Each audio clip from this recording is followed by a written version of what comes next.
Thank you for presenting to today's Cranfield Customer Management Forum. Based on your 28 years at John Lewis as Manager of Customer Services, how do you recommend giving a company a great personality? The big thing that many organisations don't seem to realise is how important it is to have a projected personality. And sometimes you'll associate certain values with certain businesses, and sometimes that's a very intentional association that business is hoping to engender.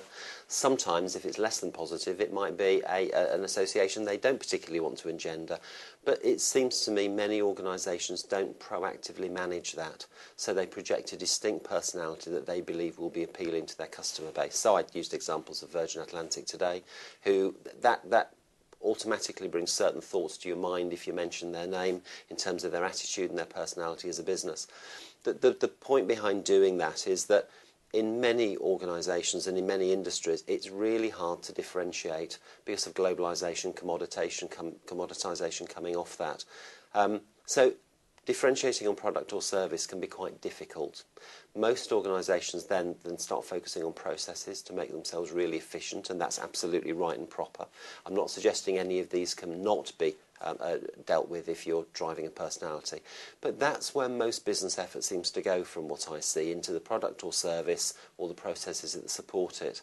And they forget about the importance of the actual engagement, the softer stuff. How did it feel to deal with that business? Because it's usually on a more emotional rather than a rational perspective that customers will return to a business. So if you're looking at loyalty and advocacy, you don't hear too many people running back to businesses who actually were really efficient and really effective, but actually someone I really enjoyed dealing with is more likely to generate advocacy, loyalty, and grow market share.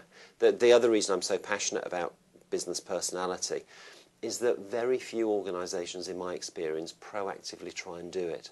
So as a differentiator in what's often a crowded marketplace, it's a relatively empty playing field. So there's a real opportunity for businesses to stand out in their sector by doing that. And the other thing about it as well is it doesn't actually cost very much, because more often than not you're projecting this personality through the people employed in the business. They're a fixed, and I prefer to say a fixed asset than a fixed cost, because a lot of people do see their employees as serving a function. And part of developing a personality for the business is not viewing people like that, but seeing them as an investment and an asset, and really supporting them in that way to understand and deliver a defined personality when people interact with the business. Oh, great, thank you. And can I just ask a quick question about how you carry your staff along with you in sort of delivering that brand personality?